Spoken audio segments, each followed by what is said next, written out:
Assalamualaikum warahmatullahi wabarakatuh.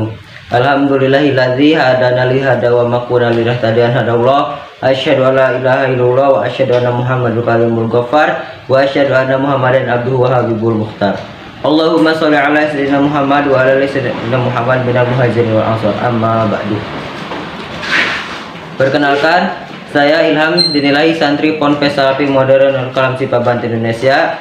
Kali ini saya akan membacakan hadis ketiga dari kitab Fadilah Amal. Seperti yang kita tahu sebelumnya, saya sudah menerangkan tentang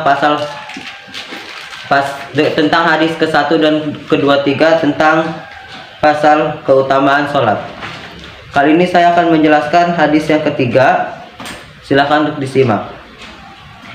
An Abi Utsman radhiyallahu anhu qala kuntu ma'a Salma radhiyallahu anhu tahta syajarati fa akhada'u ghusnan minha ya bisam fahajahu hatta tahata waraquhu summa qala ya Aba Utsman ala tas'aluni lima af'alu hada qultu wa lima taf'aluhu qala qadza fa'ala bi Rasulillahi sallallahu alaihi wasallam wa ana ma'ahu tahta syajarati wa akhadha minha Gusnayas ya bisa fahazahu hatta tahata waraqahu faqala ya Salmanu ala tas'aluni lama taf'alu hada qultu walima taf'aluhu qala innal muslima idza tawadda'a fa ahsanal wudu'a summa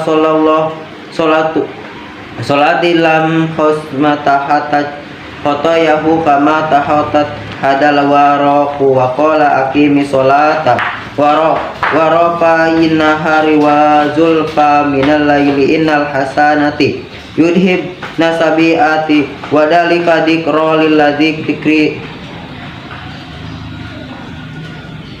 Dari Abu Utsman radhiyallahu anhu, ia menceritakan, aku bersama Salman radhiyallahu anha pernah berkata, ada di bawah sebatang pohon, lalu ia mengambil setangkai ranting kering dari pohon itu dan mengguncang-guncangkannya hingga daun-daunnya berguguran.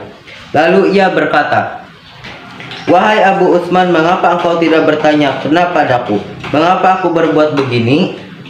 Aku pun bertanya, mengapa engkau berbuat demikian? Salman radhiyallahu anhu menjawab, beginilah yang dilakukan Rasulullah SAW di hadapanku ketika aku bersama beliau di bawah sebatang pohon. Beliau mengambil setangkai ranting kering dan mengguncang-guncangkannya hingga daun-daunnya berguguran. Lalu beliau bersabda, wahai Salman, mengapa kamu tidak bertanya kepadaku mengapa aku berbuat begini? Aku pun bertanya kepada beliau, mengapa engkau berbuat demikian? Beliau menjawab, sesungguhnya seorang muslim apabila berwudu dengan sempurna, kemudian sholat guhnya seorang muslim apabila berwudu dengan sempurna, kemudian sholat 5 waktu, maka gugurlah dosa-dosanya sebagaimana gugurnya daun-daun ini.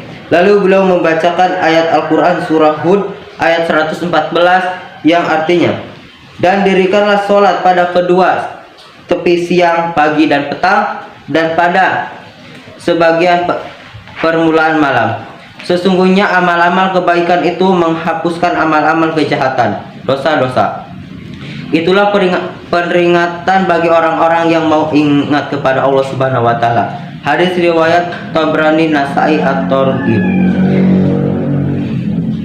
Perbuatan Salman radhiyallahu anhu seperti yang ditunjukkan dalam hadis di atas merupakan sebagian kecil bukti kecintaan para sahabat Nabi kepada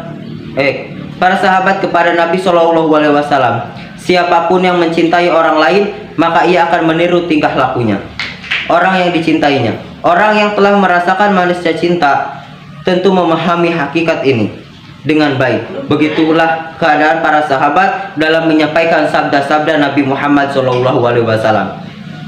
Mereka seringkali meniru perbuatan beliau ketika menerangkannya. Hadis-hadis mengenai pentingnya sholat dan ampunan dosa bagi orang yang mengerjakan tidak terhitung banyaknya, sehingga sulit jika disebutkan keseluruhannya di sini. Sebagian dari hadis-hadis tersebut telah disebutkan sebelumnya. Sebagaimana keterangan hadis sebelumnya bahwa sebagian ulama membatasi pengampunan itu hanya bagi dosa-dosa kecil saja. Padahal dalam hadis ini tidak ada batasan dosa kecil atau besar, tetapi mutlak disebutkan dosa-dosa saja. Ayah saya, Syekh Maulana Muhammad Yahya radhiyallahu anhu memberikan dua penjelasan ketika menjabarkan bab ini.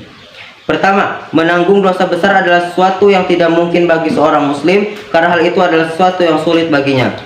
Seandainya itu terjadi, maka jiwanya tidak akan merasa tenang sebelum ia bertaubat. Sedangkan tuntunan atas kemusliman seorang adalah apabila ia berbuat dosa besar, maka ia harus benar-benar menyesalinya perbuatannya dan tidak boleh merasa tenang sebelum ia mensucikan dirinya dengan bertaubat.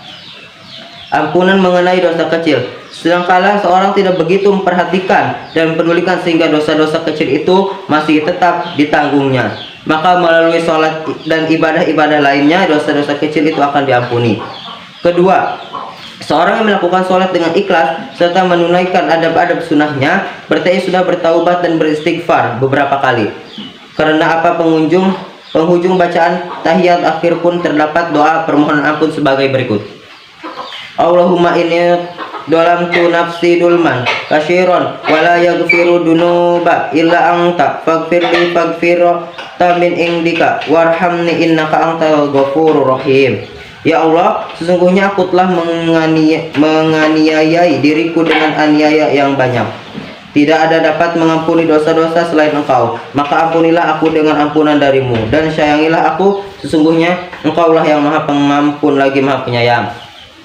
Dalam hadis di atas, kita juga dianjurkan untuk menyempurnakan wudhu dengan perhatikan adab-adab dan sunnah-sunnahnya. Salah satu sunnah dalam wudhu adalah bersiwak. Namun ini seringkali diabaikan. Padahal disebutkan dalam sebuah hadis, 2 rakaat sholat dengan bersiwak lebih utama daripada 70 rakaat tanpa bersiwak. Dalam hadis lainnya dikatakan, jagalah siwak karena di dalamnya terdapat 10 keutamaan. 1. Membersihkan mulut. 2. Menyebabkan Allah ridho. 3. Membuat syaitan marah. 4. Membuat Allah dan para malaikatnya cinta kepadanya. 5. Menguatkan gigi. 6. Menghilangkan kotoran. 7. Mewangikan mulut. 8. Mengurangi kekuningan. 9. Mempertajam penglihatan. 10. Menghilangkan bau mulut. Dan bersiwak adalah sunnah Rasulullah SAW. Al-Munabbayat Ibnu Hajar. Para ulama telah menghitung manfaat bersiwak hingga 70 keutamaan. Salah satunya adalah akan dimudahkan mengucapkan kalimat syahadat ketika meninggal dunia. Sebaliknya, menghisap candu mengandung 70 bahaya. Salah satunya akan menyebabkan lupa mengucapkan kalimat syahadat ketika kita meninggal dunia. Masih banyak pada hal lainnya. Jika wudhu dikerjakan dengan sempurna, sebuah hadis menyebutkan bahwa pada hari kiamat anggota tubuh akan dibasahi air wudhu dan bercahaya, dan dengan cahaya inilah Nabi Muhammad SAW akan mudah mengenali umatnya. Kiranya itu yang dapat saya sampaikan. Wabillahi taufiq wal hidayah. Wassalamualaikum warahmatullahi wabarakatuh.